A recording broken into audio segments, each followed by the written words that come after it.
Assalamu alaikum. How are you? I'm Safia Malik. Today we are going to start meiosis.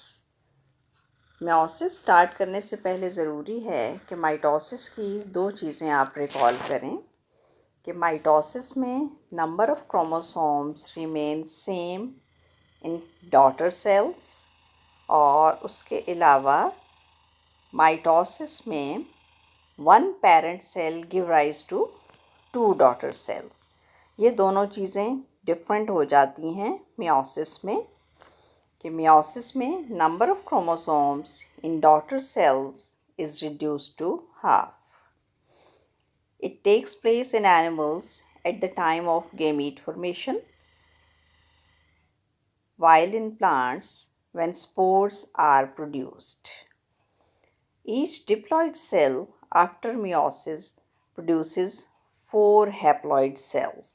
ये दोनों चीज़ें different हो गई हैं माइटोसिस से कि माइटोसिस में एक सेल से 2 सेल्स बनते हैं जबकि मियोसिस में एक सेल से 4 डॉटर सेल्स बनते हैं। माइटोसिस में number of chromosomes parent cell और डॉटर सेल्स में सेम रहता है जबकि मियोसिस में number of chromosomes daughter cells में रिड्यूस टू हाफ। मियोसिस को 2 स्टेजेस में डिवाइड कर दिया गया है, मियोसिस 1 एंड मियोसिस 2। ठीक है, actually meiosis 1 is the reductional division. ये देखिए कि meiosis 1 is the reductional division. ये एक पेरेंट सेल है, देखिए विथ 4 क्रोमोसोम्स। ये एक ब्लू और एक रेड और एक ब्लू और एक रेड, ये 2 पेयर्स हैं, एक ब्लू और रेड का पेयर और दूसरा ब्लू और रेड का पेयर। ठीक है, यानी टोटल 4 क्रोमोसोम्स हैं एक पेरेंट सेल में। मियोसिस 1 के रिज़ल्ट में इससे 2 सेल्स बने और इन दोनों में क्रोमोसोम नंबर हाफ हो चुका था। Actually it is the reductional division कि जिसमें क्रोमोसोम नंबर हाफ हो चुका है कि दोनों डॉटर सेल्स में 2 क्रोमोसोम्स गए हैं। ठीक है, उसके बाद ये दोनों जो डॉटर सेल्स हैं दोनों इंडिपेंडेंटली उनके अंदर माइटोसिस होती है। मियोटिक 2 यानी जस्ट लाइक माइटोसिस है और उसमें क्या होता है कि सेंट्रोमियर डिवाइड करते हैं और क्रोमेटिड सेपरेट होते हैं। और ये देखिए कि एक पेरेंट सेल से 2 डॉटर सेल्स और फिर जो दूसरा पेरेंट सेल था इससे 2 डॉटर सेल्स बनते हैं। Finally one parent cell give rise to 4 daughter cells with half number of chromosomes कि शुरू में 4 क्रोमोसोम्स थे और जो डॉटर सेल्स बने उनमें हर एक में 2 क्रोमेटिड्स रह गए। ठीक है, तो ये हुआ जो फर्स्ट वाली है ऊपर का हिस्सा, ये मियोसिस 1 का रिज़ल्ट है और जो सेकंड है दिस इज़ मियोसिस 2। अब मियोसिस 1 जो है इसको अगेन डिवाइड कर दिया गया है प्रोफेज़ 1, मेटाफेज़ 1, एनाफेज़ 1 और टीलोफेज़ 1 में। तो हम पहले डिस्कस करेंगे प्रोफेज़ 1 को।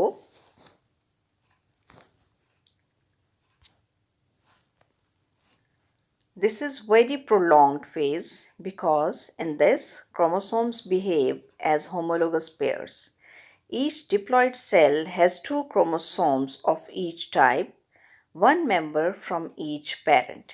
ठीक है कि इस वक्त क्रोमोसोम्स होमोलोगस पेयर्स की शक्ल में नज़र आते हैं। होमोलोगस क्रोमोसोम्स जो हैं they are similar but not identical. ठीक है, और वो अप्रॉक्सीमेटली सेम लेंथ के होते हैं, उनमें पोजीशन ऑफ सेंट्रोमियर तकरीबन एक तरह की होती है। और ये जो होमोलोगस पेयर है ये इंडिविजुअल इनहेरिट करता है एक पेयर अपनी मदर की तरफ से और एक क्रोमोसोम अपने मदर की तरफ से और दूसरा क्रोमोसोम अपने फादर की तरफ से।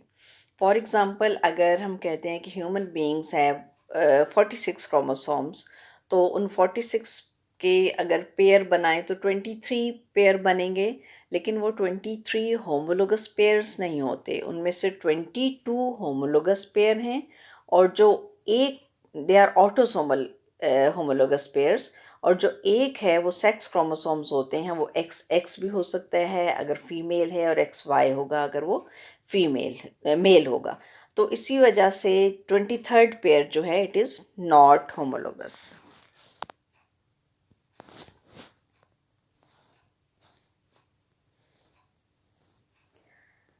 प्रोफेज 1 क्योंकि एक लॉन्ग फेज़ है, इसके आगे फर्दर सब स्टेजेस हैं। उनमें जो पहली सब स्टेज है दैट इज़ लैक्टोटीन। लैक्टोटीन में the chromosomes become visible, shorten and thick and homologous chromosomes start getting closer to each other. ये देखिए कि प्रोफेज में जो बाकी सारी चेंजेस आती है, शॉर्टनिंग है, कॉइलिंग है, थिकनिंग है, ठीक है, तो ये सब कुछ हो रहा है। क्रोमेटिन मटेरियल की कंडेंसेशन होती चली जा रही है, क्रोमोसोम्स विजिबल हो रहे हैं इंडिविजुअल थ्रेड के तौर पे। और जो क्रोमोसोम विजिबल होते हैं तो हर क्रोमोसोम की तरह का एक और क्रोमोसोम भी प्रेजेंट होता है, यानी क्रोमोसोम्स जो हैं उनके पेयर होते हैं और वो पेयर्स जो हैं वो एक दूसरे की तरफ करीब आना एक दूसरे के शुरू हो जाते हैं, ठीक है। This is leptotene. Next is zygotene. Zygotene में क्या होता है कि ये देखिए कि pairing of homologous chromosomes called synapsis starts, कि वो लैक्टोटीन में वो एक दूसरे के करीब आना शुरू हो गए थे, लेकिन प्रॉपर उनकी पेयरिंग स्टार्ट हो गई है। इस प्रोसेस को बोलते हैं सिनैप्सिस, ठीक है। और ये सिनैप्सिस क्या है कि किसी भी पॉइंट से स्टार्ट हो सकती है, इसका कोई डेफिनेट स्टार्टिंग पॉइंट नहीं होता। और ये जिस वक्त पेयरिंग होती है, each paired but not fused complex structure is called bivalent और टेट्राड।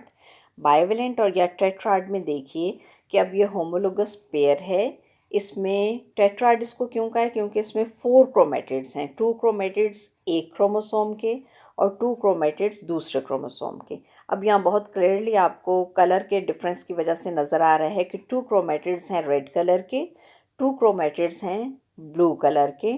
तो ये एक्चुअली एक टेट्राड बन गया है, ठीक है, और इसको बाइवेलेंट भी कहते हैं। Next stage is pachytene. Pachytene में the pairing of homologous chromosomes is completed.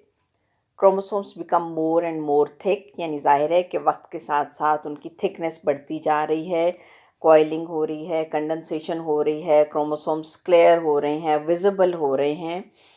और अब नेक्स्ट क्या होता है कि नेक्स्ट प्रोसेस एक इम्पॉर्टेंट बहुत फिनोमेना है मियोसिस का। वो क्या है जी? Crossing over. क्रॉसिंग ओवर क्या है ये यहाँ मैं आपको बताती हूँ। ये देखिए, इसमें क्लियरली आपको नज़र आ रहा है कि क्रॉसिंग ओवर क्या है। ये देखिए एक होमोलोगस पेयर है, ठीक है, इसके जो दोनों येलो कलर के क्रोमेटिड्स हैं ये आपस में सिस्टर क्रोमेटिड्स हैं, जो दोनों ब्लू क्रोमेटिड्स हैं ये आपस में सिस्टर क्रोमेटिड्स हैं, और ब्लू और येलो आपस में नॉन सिस्टर क्रोमेटिड्स हैं, ठीक है। ये एक होमोलोगस पेयर है जो बज़ाहिर आइडेंटिकल नज़र आ रहा है आपको, लेकिन मतलब सिमिलर है काफ़ी हद तक। इनकी लेंथ सिमिलर है, पोजीशन ऑफ सेंट्रोमेयर सिमिलर है, ठीक है। अब क्या होगा कि जब ये एक दूसरे के करीब आएंगे तो इनकी आर्म्स एक दूसरे के ऊपर ड्रैग करेंगी और जहाँ से ये एक दूसरे को ओवरलैप करेंगी उस पॉइंट को कहते हैं काइस्मेटा, ठीक है। सिंगल काइस्मा और एक से ज़्यादा बने तो काइस्मेटा कहते हैं। अब काइस्मेटा के पॉइंट से यहाँ से ये देखिए कि क्रोमोसोम्स जो हैं रीयूनाइट करते हैं। ये देखिए, ये देखिए एक दूसरे को जहाँ से क्रॉस किया है, काइस्मेटा बने हैं, वहाँ से क्या होता है कि इनके यहाँ से क्रोमेटिड्स टूट जाते हैं और वो रीयूनाइट करते हैं। अब देखिए इस नेक्स्ट स्टेप में कि इसमें एक है पेरेंटल वाला, ब्लू वाला भी है पेरेंटल, ऑरेंज भी है पेरेंटल, लेकिन ये जो बीच वाले दोनों हैं ये रिकॉम्बिनेंट टाइप्स बन चुके हैं। रिकॉम्बिनेंट टाइप्स के क्या मतलब है कि इस ऑरेंज वाले के साथ आपको ब्लू का पोर्शन नज़र आ रहा है और ब्लू वाले के साथ ऑरेंज का पोर्शन लग चुका है।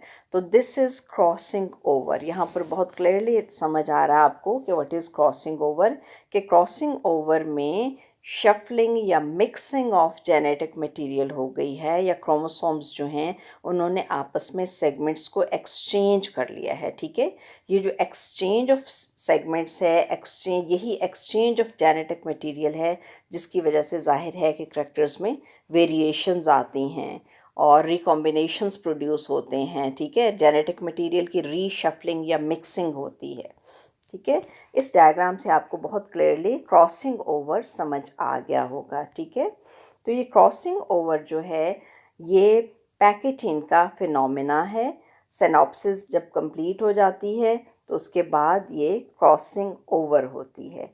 ये पैकेटिन की जो स्टेज है it may last for days, weeks और इवन ईयर्स, जबकि जाइगोटीन और leptotene can last only for few hours, ठीक है। Next stage is diplotin.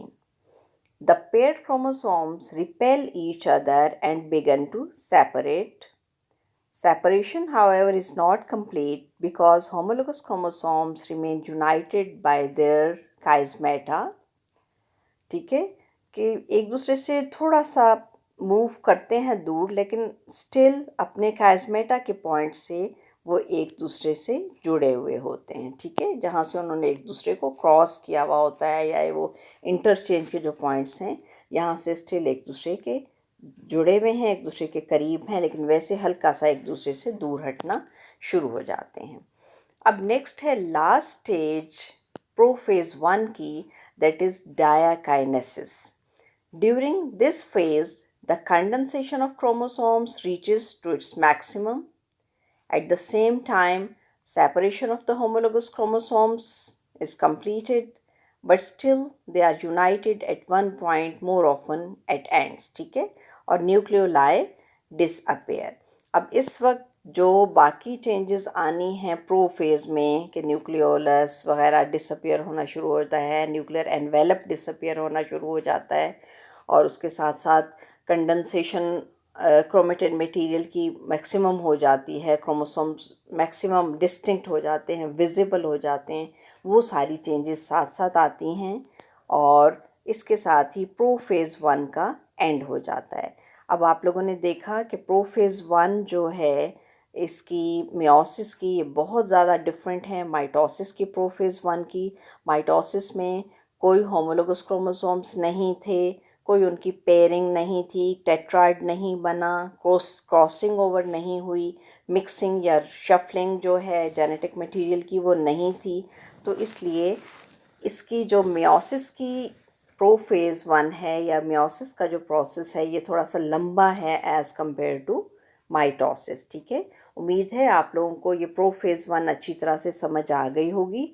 अब नेक्स्ट स्टेजेस जो हैं वो माइटोसिस से ही कुछ सिमिलर हैं, कुछ डिफरेंस हैं, लेकिन बहरहाल माइटोसिस को आपको बार बार रिकॉल करना पड़ेगा अगले पूरी जो तमाम चैप्टर है उसमें। तो इसके साथ ही आज का हम लेक्चर एंड करते हैं। ओके, अल्लाह हाफिज़।